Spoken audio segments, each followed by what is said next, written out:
हमारे साथ बीजेपी प्रदेश प्रवक्ता सुरेश जोशी सर जुड़ गए हैं। सर, प्रेमचंद अग्रवाल ने इस्तीफा दिया है, क्या पार्टी के दबाव में आकर उन्होंने इस्तीफा दिया या पार्टी ने उनका साथ छोड़ दिया इसलिए उन्होंने इस्तीफा दिया है? देखिए, ऐसा होता है कि मनुष्य के जीवन में कभी कभी इस तरह की स्थितियां परिस्थितियां आती हैं। तो प्रेमचंद जी ने जो इस्तीफा दिया है वो उन्होंने अपनी नैतिकता के आधार पर उन्होंने इस्तीफा दिया है, क्योंकि जिस तरह से पूरे प्रदेश के लोगों का एक उनके बयान को लेकर के आक्रोश था और लोगों को लग रहा था कि भाई जो प्रेमचंद अग्रवाल जैसे व्यक्ति इतने उच्च पद पर बैठ करके इस तरह का बयान दे रहे हैं तो गलत है। तो उसके कारण जो है कि प्रेमचंद अग्रवाल जी को भी उन्होंने वैसे पहले भी उसमें माफी मांग ली थी, लेकिन लोगों ने उसको एक्सेप्ट नहीं किया।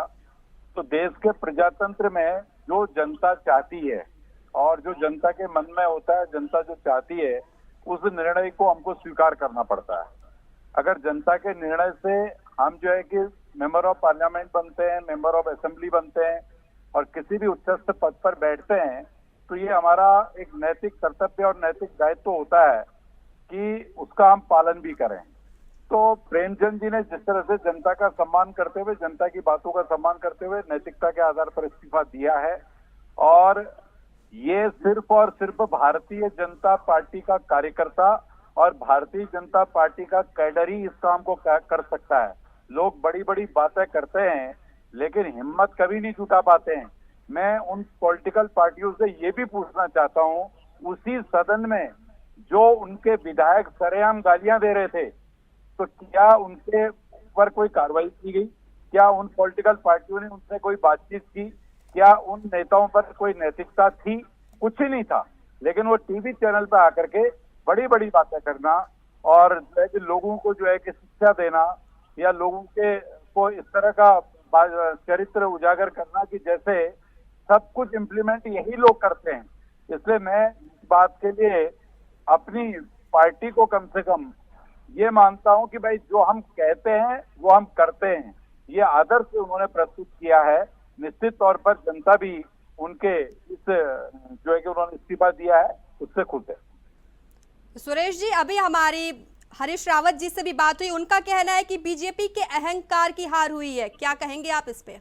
नहीं, इसमें अहंकार किस बात का है? आप एक बात बताइए कि एक व्यक्ति से अगर इंसान से त्रुटि होती है, अगर किसी इंसान ने त्रुटि की और उसको एक्सेप्ट किया, ये तो उससे बड़ा बड़प्पन तो कुछ हो ही नहीं सकता है। मैं तो कांग्रेस के लोगों से पूछता हूं जो बार बार जनता को गाली देते हैं, बार बार जो है कि जनता की अवहेलना करते हैं, क्या वो अहंकार है या ये अहंकार है?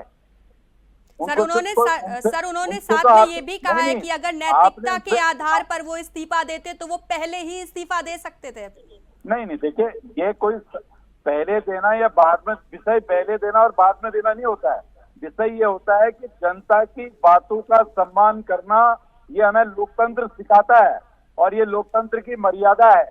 उस मर्यादा का निर्वहन उन्होंने किया। ये वो पार्टी है जिस पार्टी के नेताओं पर आरोप लगा था तो उन्होंने लोकसभा की सदस्यता से इस्तीफा दे दिया था। मदन लाल खुराना और एल.के. आडवाणी, आपको याद दिलाता हूँ, कोई आरोप कभी सत्य नहीं हो पाया लेकिन वो आरोपी थे तो आरोप के आधार पर भी उन्होंने इस्तीफा दिया। कांग्रेस के लोगों पे इतने आरोप लग गए, आज आरोप तो छोड़ो कि जुडिशरी में मामले चल रहे हैं और जुडिशरी से बेल पे हैं कांग्रेस के नेता, वो लोग अहंकार की बात करते हैं।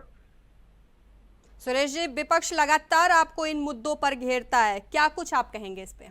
देखिए, विपक्ष हमको घेरता है या विपक्ष क्या करता है वो विपक्ष का काम है, लेकिन भारतीय जनता पार्टी अपनी आइडियोलॉजी पे, अपनी नीतियों पर हमेशा आगे बढ़ती है और जनता का वो सम्मान करती है। अगर जनता ने के मन में कोई बात है और जनता के मन की बात को, जनता के विषय को भारतीय जनता पार्टी का सम्मान करना उसके कार्यकर्ता का, उसके नेता का, उसकी नीति का हिस्सा है और उसी के आधार पर प्रेमचंद अग्रवाल जी ने इस्तीफा दिया।